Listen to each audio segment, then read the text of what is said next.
The cerebellum, often referred to as the little brain, is located at the base of the brain, right behind the brainstem. It's quite a compact structure, but interestingly, it plays an outsized role in our daily lives. Essentially, it's responsible for coordinating voluntary movements. That includes things like walking, running, and even fine motor tasks like writing. So it's not actually initiating the movement, right?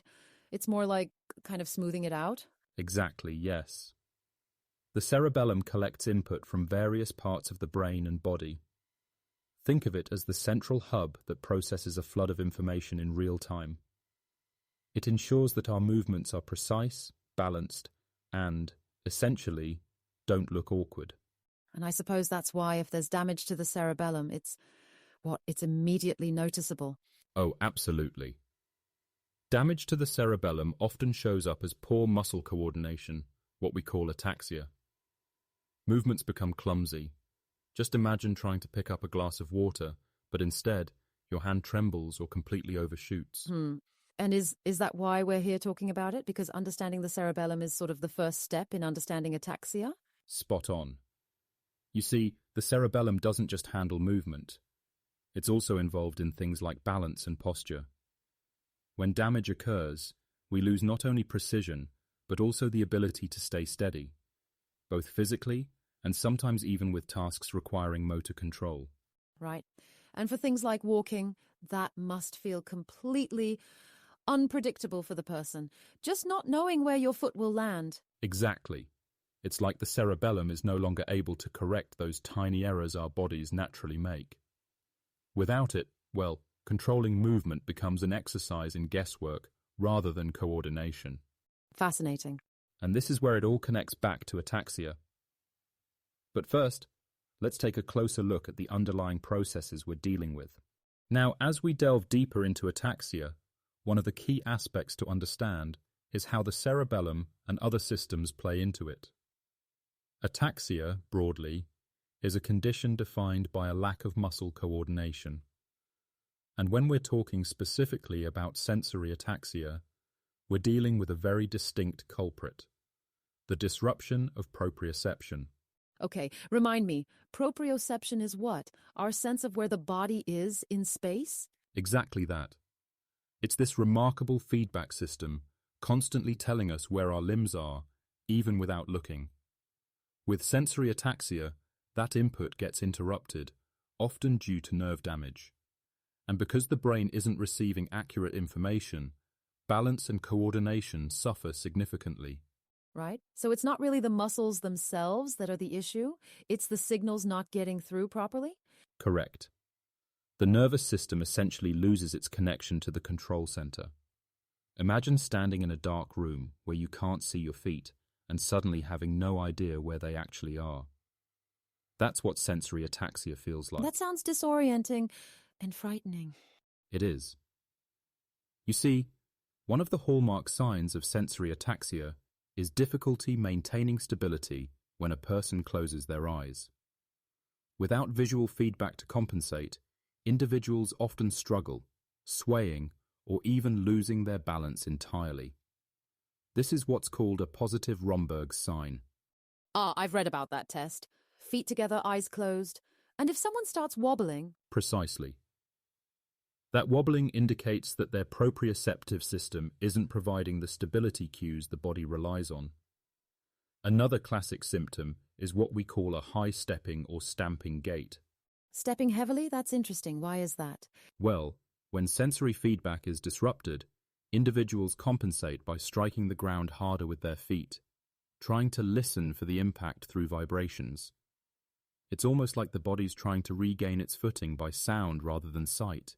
So that's the infamous slapping gait you hear about. Exactly. And it becomes even more pronounced in low-light situations, where visual compensation is impossible. That's usually when these balance challenges feel most overwhelming for those experiencing sensory ataxia. And I'm guessing this all dramatically impacts their day-to-day lives. Absolutely, Gemma. Think about something as simple as walking in a dimly lit room. It suddenly becomes a daunting task. Without accurate sensory input, the body can't tell where the feet are landing, So every step turns into an exaggerated, uncertain effort. And what about activities like climbing stairs or even standing still? Both can be challenging. Climbing stairs, for instance, requires precise foot placement, and if that sense of awareness is gone, there's this constant risk of misstepping. And standing still? Without the visual or tactile feedback, maintaining balance can feel like, well, balancing on a tightrope in the dark. Oh, that's terrifying. So it's not just about mobility, it's the basic everyday things becoming unpredictable. Exactly.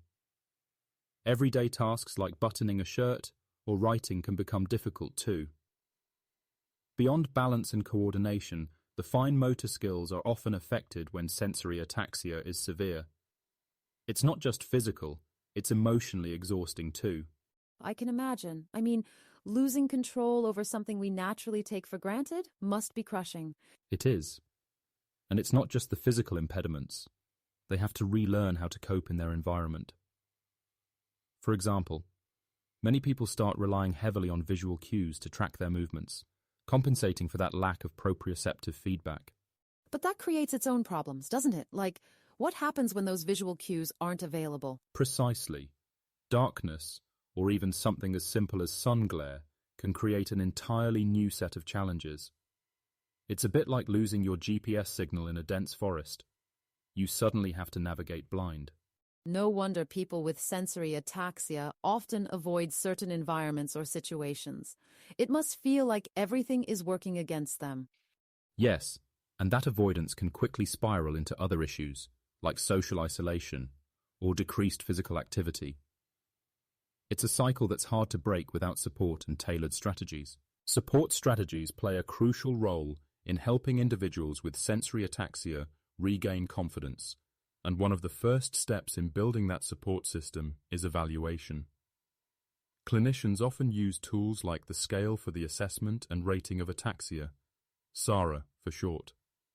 It helps measure the severity of a person's symptoms and track their progress over time. So that would be things like their ability to balance, walk, or maybe their coordination. Exactly. These assessments go step by step, looking at how well someone can do specific tasks. What's fantastic is how they help customize treatment plans, adapting them to each person's needs as they progress. And I suppose that's key, isn't it? Knowing how to pivot when things either get better or worse. Absolutely. And that's where the importance of a multidisciplinary approach comes into play. It's not just the neurologists monitoring progress. It takes physiotherapists, occupational therapists, and sometimes even speech therapists to address all the challenges sensory ataxia can create. Physiotherapy, I imagine, is focused on keeping people moving safely? Yes, precisely. They focus heavily on improving gait stability, balance exercises, and building strength to minimize falls. For someone with sensory ataxia, that can make their world feel a whole lot safer. In occupational therapy, what's their angle? They come in to teach practical skills, helping people adapt to their environments. It might be something like using aids in the home or redesigning workspaces to make them more manageable. They're also heavily involved in teaching strategies for daily tasks, anything to help someone regain a bit of independence. It sounds like teamwork, doesn't it? Everyone coming together to build a support network? That's exactly what it is. And this holistic approach not only supports physical symptoms, but also addresses emotional well-being, which is just as crucial. Living with sensory ataxia can feel overwhelming, but knowing there are options, tools, and people dedicated to helping makes all the difference. And that's a comforting note to end on. No one has to face this alone. It's about building a system that supports folks every step of the way, literally and metaphorically. Couldn't have said it better myself. And with that, we'll wrap up this episode. To anyone listening, remember, knowledge is power, and there's strength in reaching out for the support you need. Until next time, take care. Take care, everyone.